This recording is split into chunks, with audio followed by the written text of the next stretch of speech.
Good evening everyone, কেমন আছো তোমরা সবাই? বিগত 2-3 দিন ধরে আমার শরীরটা একদমই ভালো যাচ্ছে না, তাই ভাবলাম রাত্রিবেলায় একদম হালকা খাবার বানাবো।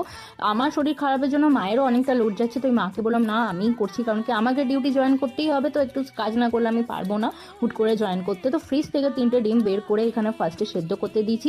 আর এই যে বেগুন, এটা হচ্ছে শীতকালের একটা ফেমাস জিনিস, শীতকালের পর কিন্তু এটা পাওয়া যাবে না, তাই বেগুনটাকে একদম সরু সরু করে কেটে নিয়েছি, যাতে করে তেলের পরিমাণটা অনেকটাই কম লাগে। এটাকে আমি ভর্তা বানাবো ভেজে, পুড়িয়ে না কিন্তু। তো একের পর এক পেঁয়াজ, রসুন, ধনেপাতা, টমেটো সব মশলা দিয়ে আমার ভর্তা বানানো রেডি।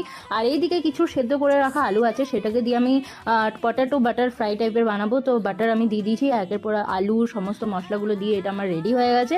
আর সেদ্ধ করে রাখা ডিমগুলো খোসা ছাড়িয়ে আমি মাঝখান দিয়ে কেটে নেবো, আর এর উপরে একটু গোলমরিচ, বিট লবণ দিয়ে সার্ভ করবো।